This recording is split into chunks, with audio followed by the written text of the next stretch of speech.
The void of space stretched endlessly around the human vessel as it drifted through the outer regions of Council territory. Captain Lee Taman sat in his command chair, watching the stars through the forward viewport with tired eyes. Another day, another patrol route, another reminder that humanity was still the unwelcome newcomer in the galactic community. 30 years had passed since Earth made contact with the Galactic Council. 30 years of diplomatic missions, trade negotiations, and polite conversations that barely masked the contempt most alien species felt toward humans. They called humanity violent, primitive, a race that solved its problems with weapons instead of wisdom. Taman had heard it all before, and it still stung every time. His ship, the Horizon's Promise, was not a warship. It carried no heavy weapons, no armor plating, no marine battalions. It was a diplomatic vessel, designed to show the galaxy that humans could be peaceful, that they could follow the rules, that they deserved to be here. Captain, I'm picking up something strange on the long-range sensors. Park Yuna looked up from her navigation console, her dark eyes reflecting the glow of her displays. She had been with Taman for 5 years, and he trusted her instincts completely. Strange how? Taman leaned forward in his chair. A signal. Very faint. It's coming from the Velhari system. Yuna tapped her controls, and the signal grew stronger through the speakers. It was not words at first, just a desperate, pulsing tone that made Taman's chest tighten with recognition. He had heard sounds like that before. During the war simulations back on Earth, it was the sound of someone dying. Choi Hana, can you clean that up? Taman called to his communications officer. Hana worked quickly, her fingers dancing across her console. The random noise slowly resolved into words, translated by the ship's computer from the crystalline language of the Velhari people. What they heard made everyone on the bridge go silent. This is Velhari Prime. We are under attack. The Crothal swarm has entered our system. We have no defenses. We have no weapons. We are a peaceful people. Please, anyone who receives this message, we beg you for help. We are dying. Our children are dying. Please, help us. The message repeated, over and over. Each time, sounding more desperate than the last. Taman felt something cold settle in his stomach. The Velhari were one of the oldest species in the Council, a race of crystalline beings who had given up violence thousands of years ago. They were artists, philosophers, scientists. They had welcomed humanity into the Council when others wanted to reject Earth's application. Captain, we need to contact Earth Command immediately, said Kang Doyun from the engineering station. The big man's voice was steady, but Tamin could hear the urgency beneath it. Already on it. Taman opened the quantum communication channel to Earth. The response came faster than he expected. Admiral Kim Ji-won appeared on the screen, her gray hair pulled back tight, her expression severe. Captain, we received the distress call 3 minutes ago. We're mobilizing the fleet now. The Admiral's words hit Taman like a physical blow. The fleet. Earth was actually going to respond. Admiral, has the Council issued orders? Taman asked, though he already suspected the answer. Ji-won's expression darkened. The Council met in emergency session 20 minutes ago. Every species voted to observe a policy of non-interference. They say the Krathul are too dangerous to fight. They're willing to let the Velhari die rather than risk their own people. Taman felt rage building in his chest. They're just going to abandon them? The Velhari have been part of the Council for over 1,000 years. That's exactly what they're doing. The Admiral's voice was cold steel. But we're not. I've spoken with the President and the Joint Chiefs. We're going in, Captain. Humanity is going to answer that distress call. The Council will try to stop us, Taman said. Let them try. Ji-won's smile was sharp and dangerous. We didn't ask for permission when we built our first rockets. We didn't ask for permission when we left our solar system, and we're sure as hell not asking for permission to save innocent lives. The fleet will arrive at your position in 6 hours. You're being assigned as liaison to the Velhari survivors. Your job is to get down to that planet and coordinate evacuations. The channel closed. Taman sat in his chair, his mind racing. Around him, his crew was already moving, preparing the ship for what was coming. They all knew what this meant. Humanity was about to commit its entire military force to a battle that every other species in the galaxy thought was suicide. "Captain, we're receiving another transmission," Hana said quietly. "It's from the Council." The message was brief and formal. Humanity was ordered to stand down. Any interference in the Velhari situation would result in economic sanctions, trade embargoes, and possible expulsion from the Council. The message ended with a warning that seemed almost sad. Humanity was too young, too inexperienced, to understand the realities of galactic politics. The Krathul could not be stopped. Trying to fight them would only add human bodies to the death toll. Taman read the message twice, then deleted it. He turned to his crew and saw the same determination in their eyes that he felt in his heart. "Set course for the Velhari system," he ordered. "Maximum speed. We have people to save." As the Horizon's promise turned toward the distant star system where millions of innocent beings were dying, Taman thought about what the Council had said. That humanity was too young, too inexperienced, too stupid to know when a fight was hopeless. Maybe they were right. Maybe this was suicide. But there was something the Council had forgotten about humans. Something that made them different from every other species in the galaxy. Humans remembered what it felt like to be alone. They remembered crying out for help and hearing only silence in return. And humans had decided, a long time ago. The stars blurred as the ship jumped to faster-than-light speed, racing toward a war that would change the galaxy forever. The war room beneath Earth's military headquarters buzzed with controlled chaos. Holographic displays filled the air, showing ship positions, supply routes, and tactical projections. Admiral Kim Ji-won stood at the center of it all, watching as humanity's largest war fleet assembled in orbit above their home planet. 37 warships. That was everything Earth could deploy on short notice. It sounded impressive until you compared it to the intelligence reports coming from the Velhari system. Over 500 Krathul bioships surrounded the planet, and more were arriving every hour. The numbers were bad. Very bad. "Admiral, the Valiant Fury is reporting ready status," said a young officer at the communications console. Ji-won nodded, marking another ship green on her display. Captain Song Min-ho commanded that carrier, and she trusted him to hold the line when things got difficult. And things would definitely get difficult. "Shadow's Edge is ready as well," came another report. Commander Yoon Nari ran that stealth destroyer like it was an extension of her own body. If anyone could slip through the Krathul lines, it would be her. Ji-won had fought in the border wars 20 years ago, back when humanity was still fighting itself over resources and territory. She had seen friends die. She had given orders that sent thousands to their deaths. But this was different. This time, humanity was united. This time, they were fighting for someone else. "Admiral, Ambassador Shin Sora is requesting to speak with you." The officer looked apologetic for the interruption. "Put her through." Ji-won turned to face the holographic projection that appeared beside her. Sora looked exhausted, her normally perfect diplomatic appearance showing signs of strain. "The Council is threatening severe consequences if we proceed," Sora said without preamble. "Trade sanctions, technology embargoes. They're even talking about declaring human space a quarantine zone." "Let them talk." Ji-won's voice was flat. "What did you tell them?" A ghost of a smile crossed Sora's face. "I told them we didn't ask for permission. I informed them of our intentions as a courtesy. Then, I walked out of the council chamber before they could respond." "How did that go over?" Half of them looked outraged. The other half looked terrified. "I think some of them are starting to realize what it means that we're willing to do this." Sora paused. "Ji-won, be careful out there. The Krathul are not like anything we've faced before." "I know."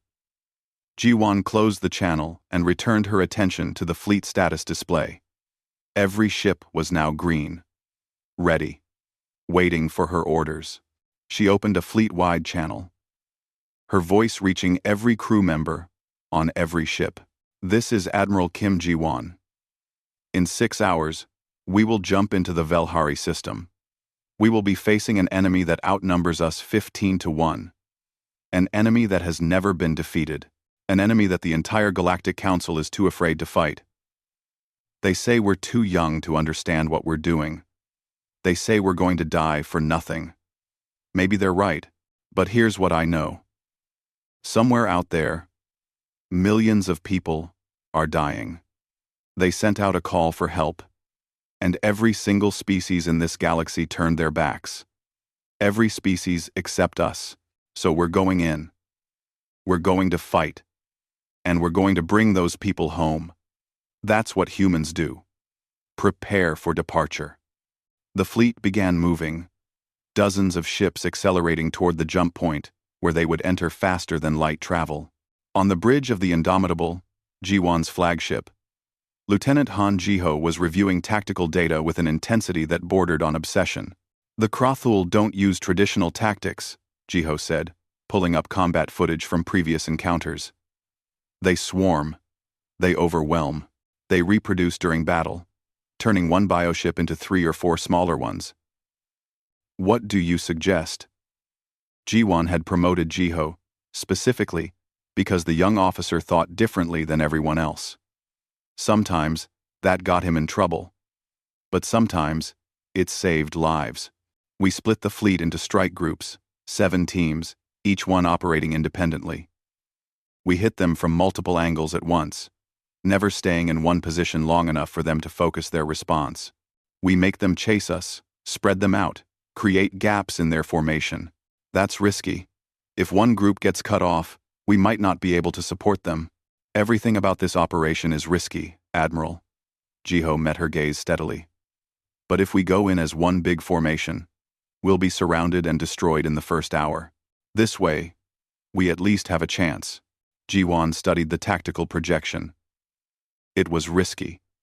It went against every conventional fleet doctrine.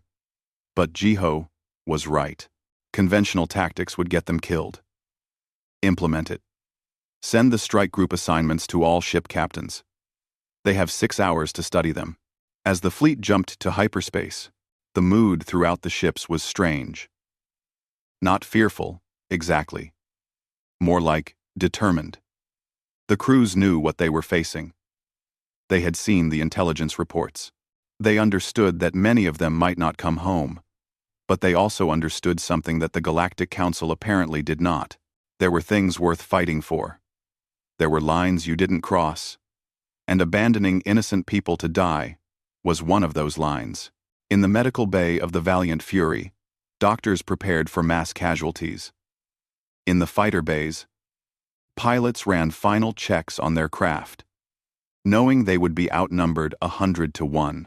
In the engine rooms, engineers pushed the reactors to maximum output, squeezing every bit of speed they could from the ships.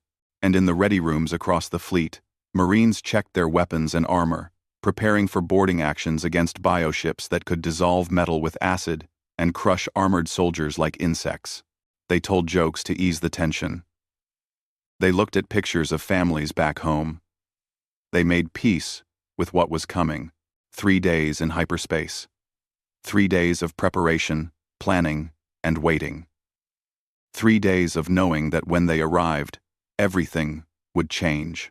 On the 3rd day, the fleet dropped out of hyperspace at the edge of the Velhari system. The sensor displays lit up immediately, showing the carnage that awaited them. 3 planets were already dead, their surfaces stripped bare by the swarm. The 4th planet, Velhari Prime, was surrounded by a mass of bioships, so dense they looked like a solid cloud. My God, someone whispered on the bridge of the Indomitable.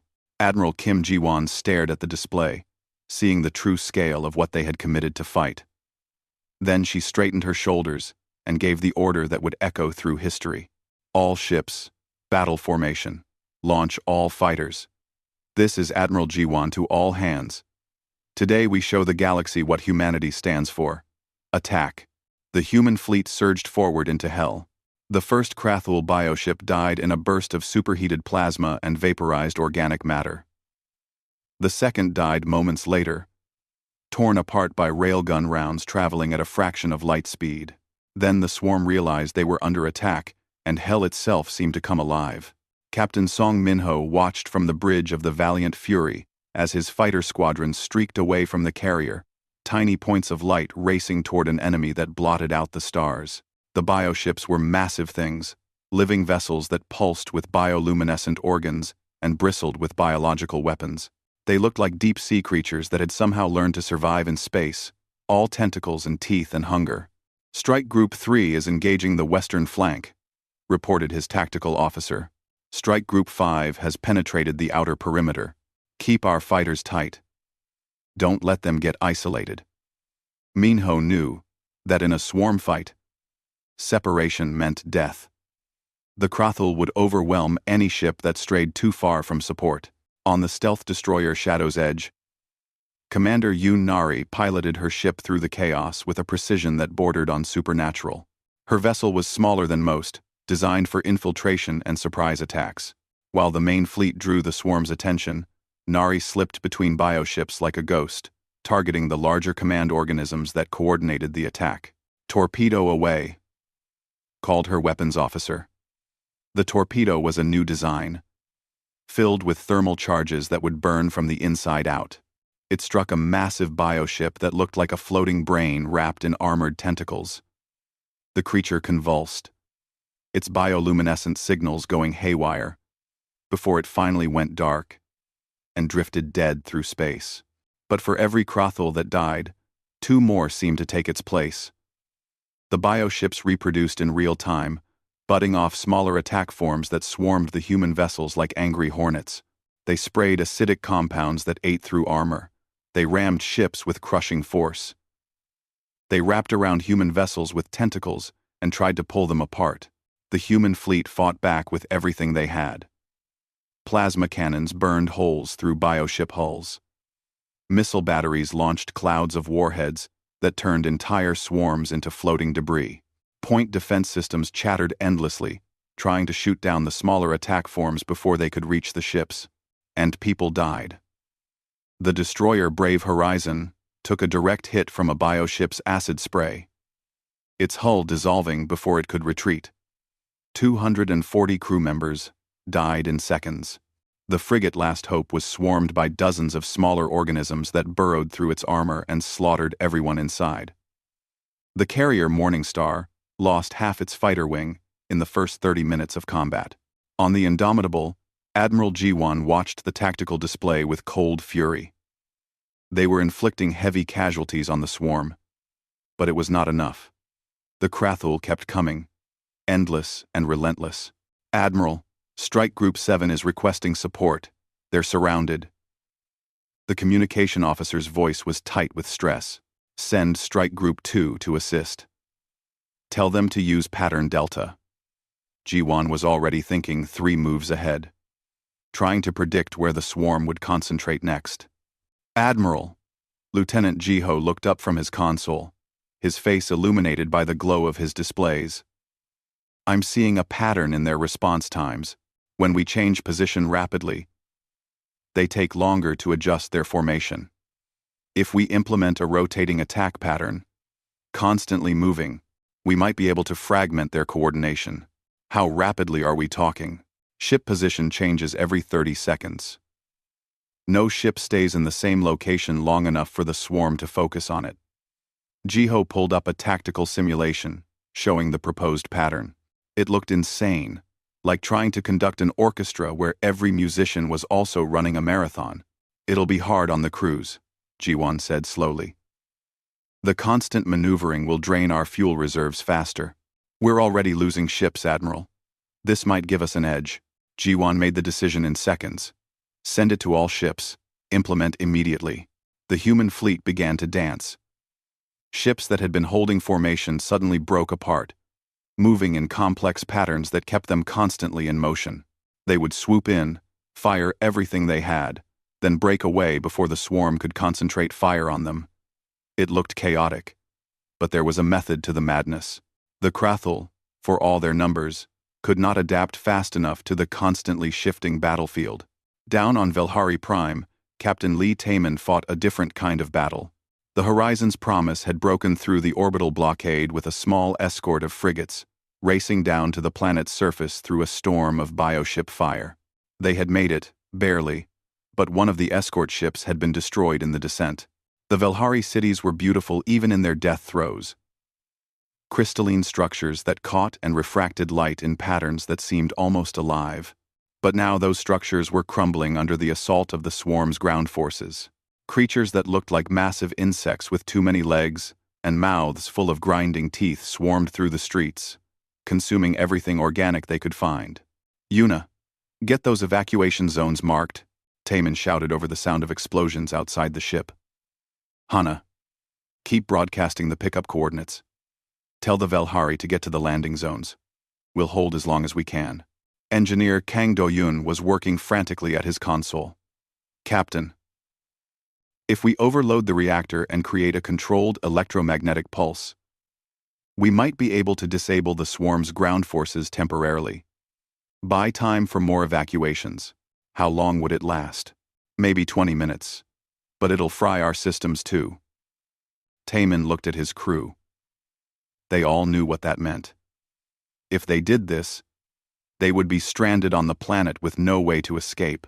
But millions of Velhari civilians were still out there, hiding in ruins, waiting for rescue. "Do it," Taman ordered. Do-yun set to work. Around the landing site, human marines formed defensive perimeters, their weapons cutting down the swarm's ground creatures as they approached. The Velhari came in waves, their crystalline bodies reflecting the light of burning buildings. Parents carried children. The elderly helped each other walk. They moved with desperate hope toward the human ships. Park Yuna coordinated with the transport ships, directing them to different pickup zones across the city. "We've evacuated 2 million so far," she reported. "But there are still millions more out there." An explosion rocked the Horizon's Promise. One of the swarm's larger creatures was trying to break through the defensive line. Human marines concentrated fire on it. But it kept coming, absorbing damage that would have killed a tank. "Reactor overload in 10 seconds, Do-yun announced. "Everyone brace." The electromagnetic pulse erupted outward like an invisible wave. Every electronic system within 5 kilometers went dead. But so did the swarm's ground forces, their neural systems disrupted by the pulse. They collapsed, twitching. The silence that followed was eerie. No engines, no weapons fire. Just the sound of wind blowing through broken crystal structures. "How long do we have?" Taman asked. "Maybe 15 minutes before they recover," Do-yun estimated.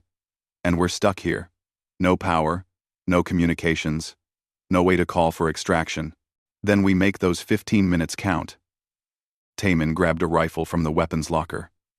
"Everyone out. We evacuate as many as we can on foot." Above the planet, the space battle raged on. The battle had been raging for 18 hours when the unexpected happened. New contacts appeared on the edge of the system, and for a moment, Admiral Jiwan thought the swarm was receiving reinforcements. Then the identification codes came through, and she felt something she had not felt in years. Hope. 3 alien fleets had arrived. They were small, perhaps 24 ships total, representing species that had never been major military powers. But they had seen what humanity was doing. They had watched as humans threw themselves into battle to save a species they barely knew. And they had decided that such courage deserved support, regardless of what the Council said. "This is Captain Verok of the Talarian Defense Force," came a transmission. "We heard you could use some help." Jiwan's response was brief but sincere. "Welcome to the fight." The reinforcements provided crucial relief to the exhausted human crews. Ships that had been fighting non-stop could finally rotate out for repairs. Fighter squadrons could be relieved by fresh pilots. The tide was not turning yet, but at least they were no longer drowning. On the bridge of the Indomitable, Lieutenant Jiho was studying sensor readings of the swarm with intense focus. "Admiral, I think I've found it." The queen organism. It's massive, hiding in the center of their formation. All the coordination signals are coming from it. Ji-won pulled up the scan data. The queen was enormous, easily the size of a small moon. It pulsed with bioluminescent signals that spread through the swarm, like neural impulses. Every Krathul bioship responded to those signals, moving with coordinated purpose instead of random chaos. If we take out the queen, the swarm loses its coordination, Ji-ho continued. They'll revert to individual organisms acting on instinct. We could win this. That's a big if, Lieutenant. The queen is surrounded by thousands of bioships. We'd have to fight through the entire swarm to reach it. Not if we use stealth ships. Ji-ho pulled up a tactical plan. A small infiltration team could slip through while the main fleet provides a diversion. They carry a singularity bomb, detonate it next to the queen, and the resulting black hole consumes the center of the swarm. Ji-won studied the plan. It was risky. More than risky. It was essentially a suicide mission. The infiltration team would have to penetrate deep into enemy territory with no support and no hope of extraction if something went wrong. And something always went wrong. Get me Commander Nari, Ji-won ordered. When Yoon Nari appeared on the communication screen, she already seemed to know what was coming. Her uniform was scorched, her face showing signs of exhaustion. But her eyes were clear and determined. You need someone to kill the queen, Nari said before Ji-won could speak. I need volunteers for a one-way mission. I won't order anyone to do this. Admiral, with respect, you don't need to order. My crew and I have been discussing this for the past hour. We all know what needs to be done. The Shadow's Edge was built for infiltration. Let us do our job. Yoon, Admiral, please. 7,000 of our people are already dead. If we don't end this soon, that number will be 70,000. Let us make their sacrifice mean something. Ji-won felt something break inside her chest. But she kept her voice steady. You'll need support ships. I'm assigning 4 frigates to accompany you. Thank you, Admiral. And Admiral, it's been an honor serving with you. The channel closed before Ji-won could respond. She stood there for a moment, staring at the empty screen, then turned to her crew. All ships, prepare for maximum offensive. We're going to give the infiltration team the diversion of their lives. Lieutenant Han Ji-ho volunteered to pilot one of the support frigates.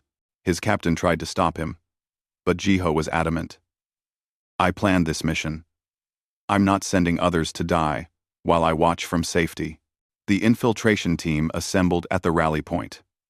5 ships total, each one crewed by volunteers who understood they were probably not coming back. Commander Nari's Shadow's Edge led the formation, the singularity bomb secured in its cargo bay.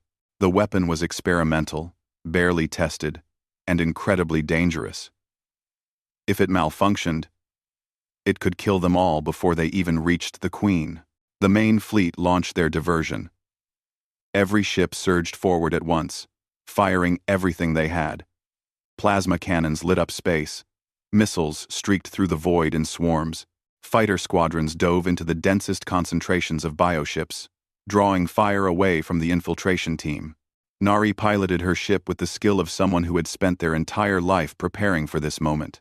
She slipped through gaps in the swarm's formation, using debris clouds for cover, timing her movements to coincide with explosions that masked her ship's energy signature. The 4 escort ships followed her lead, moving like ghosts through a battlefield that had claimed so many lives. 200 kilometers to target, reported Nari's tactical officer. Enemy contacts increasing. They were deep in the swarm now, surrounded by bioships that pulsed with hostile intent. One of the escort frigates took a hit, its shields flaring under acid spray. It kept moving, but everyone knew it would not last much longer. 100 kilometers. The Queen is dead ahead. Noted. Nari could see it now through her viewport. The Queen organism was horrible and magnificent at the same time. It looked like a massive brain crossed with a jellyfish, trailing tentacles that each had to be kilometers long. Bioluminescent signals pulsed across its surface in complex patterns, controlling thousands of bioships like a conductor leading an orchestra. "Arm the bomb," Nari ordered. "Set the timer for 5 minutes." On Velhari Prime, Captain Lee Taman and his crew were making their last stand. The electromagnetic pulse had worn off, and the swarm's ground forces were recovering. They had managed to evacuate another 1,000,000 Velhari during the brief window. But now, they were surrounded, cut off from any hope of rescue. Park Yuna fought beside him, her rifle cutting down attacking creatures. Kang Doyun had fashioned explosives from damaged ship components, creating a defensive perimeter of improvised mines. Choi Hana coordinated with the remaining transport ships, guiding them to the last groups of survivors. "Captain, we need to pull back," Doyun shouted over the sound of weapons fire. "They're coming from all sides." "We hold this position," Taman responded. "There are still civilians reaching the evacuation zone." In space, Commander Yoon Nari watched the timer count down. 3 minutes. Her ship was 2 kilometers from the Queen now, close enough to see the individual organs pulsing beneath its translucent skin. The swarm was finally realizing what was happening. Bioships were converging on the infiltration team from all directions. 2 of the escort frigates were destroyed. Overwhelmed by sheer numbers, Lieutenant Jiho's ship lost its engines and began to drift, but he kept firing, buying precious seconds. 2 minutes. "Commander, we're not going to make it to minimum safe distance," her tactical officer said quietly. "I know." Nari's hands were steady on the controls. She had made peace with this outcome hours ago. 1 minute. The Shadow's Edge was surrounded now, bioships pressing in from all sides. Nari opened a channel to the fleet. "This is Commander Yoon Nari. For Earth. For the Velhari. For everyone who said we couldn't do this." 30 seconds. She closed her eyes and thought of home. Of Earth's blue oceans and green forests. Of the family she would never see again. Of all the people throughout the galaxy who would live because of what she was about to do. The singularity bomb detonated. Space itself seemed to scream as the micro-black hole formed, consuming everything within 100 kilometers. The Queen organism died instantly, along with thousands of bioships. The black hole existed for only seconds before collapsing. But those seconds were enough. Throughout the swarm, the coordinated signals stopped. The bioships that had moved with such terrible purpose suddenly became confused, disorganized. They stopped responding to each other and began acting on individual instinct, which mostly meant fleeing in random directions. On the Indomitable, Admiral Jiwan watched the sensor display as the swarm's formation disintegrated. She felt no triumph. Only a deep sadness for the brave souls who had made this victory possible. "All ships," she said quietly. "Press the attack. Don't let them regroup. And someone get me a rescue team to Velhari Prime. We have people down there who need to come home." The Krathal swarm died not with a roar, but with confusion. Without the Queen's coordinating signals, the bioships reverted to simple organisms driven by basic instinct. Most fled. Some tried to continue fighting, but without coordination, they were easily destroyed. The battle that had seemed impossible to win 12 hours ago became a systematic cleanup operation. Admiral Kim Ji-won ordered all available ships to Velhari Prime.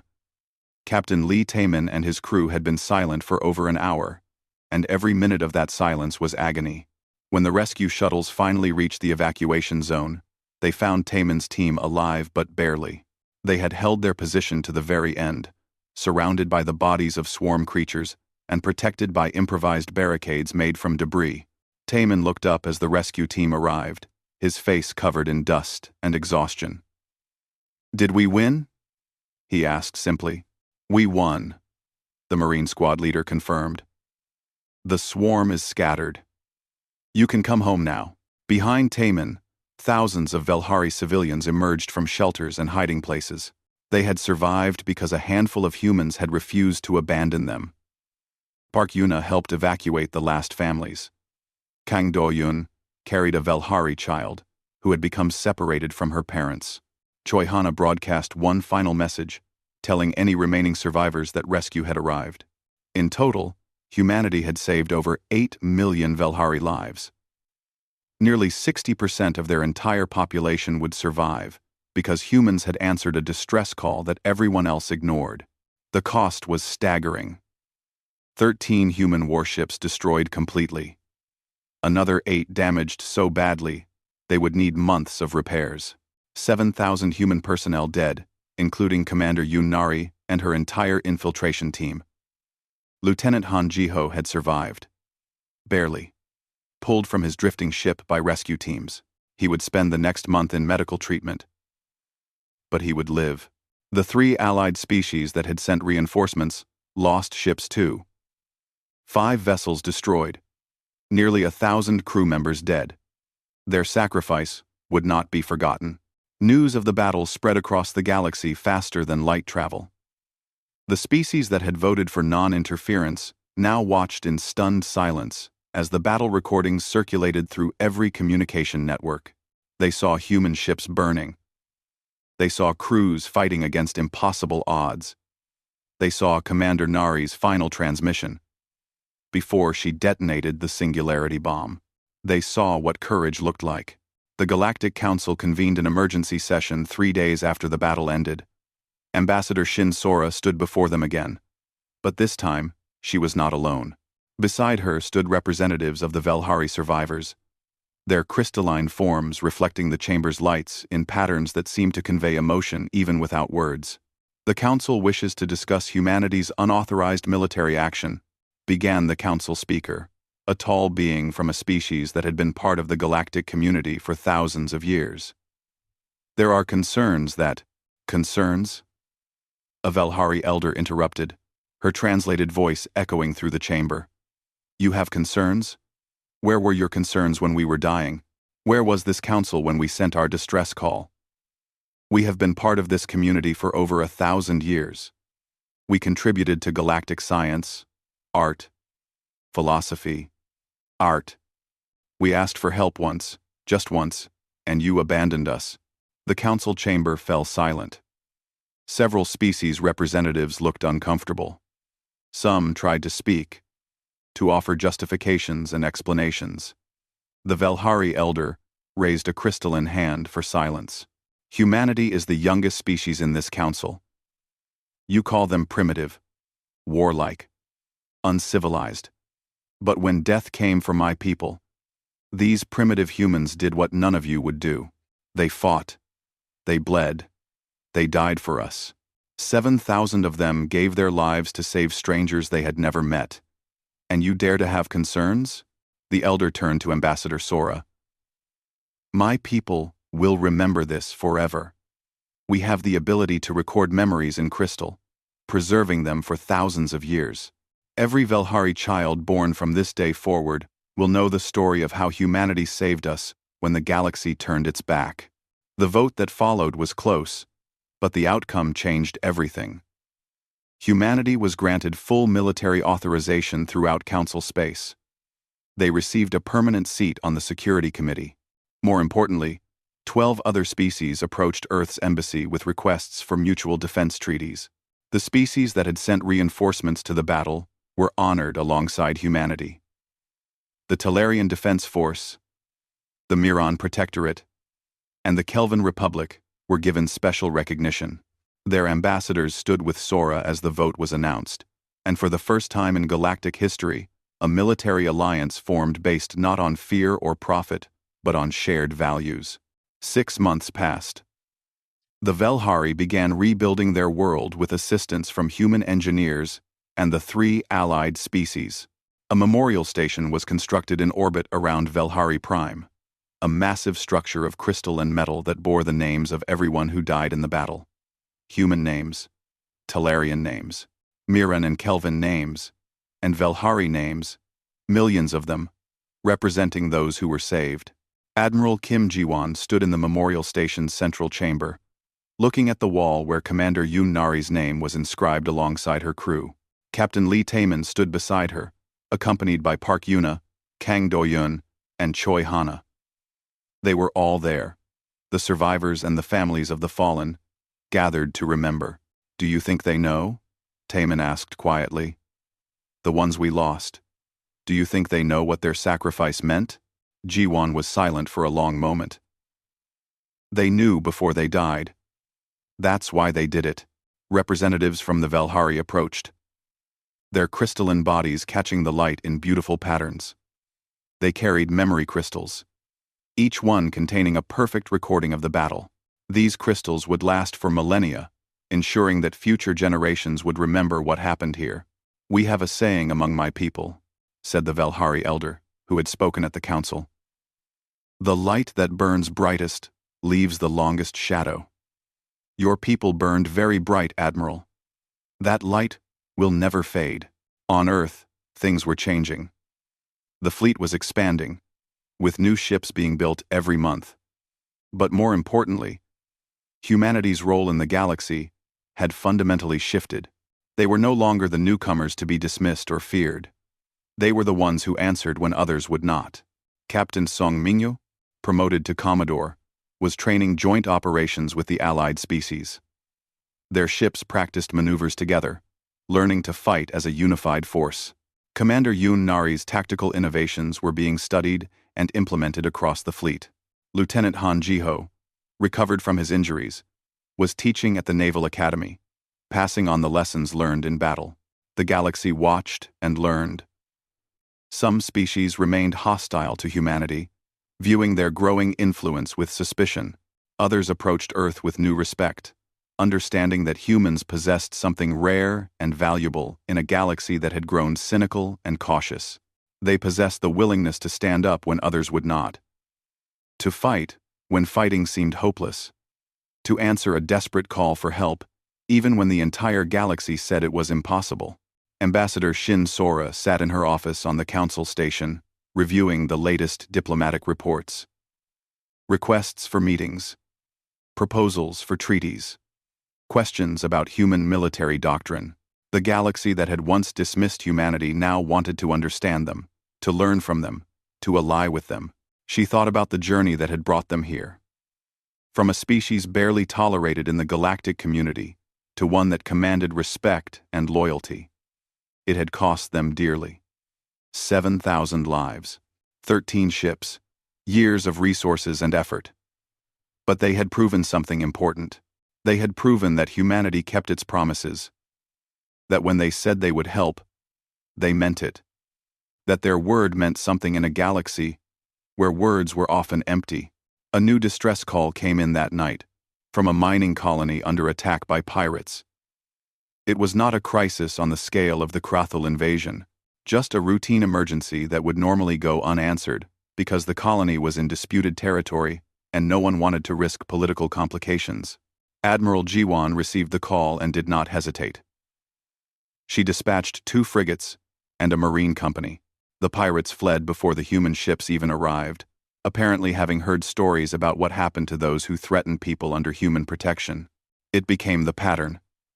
When someone needed help, they called humanity.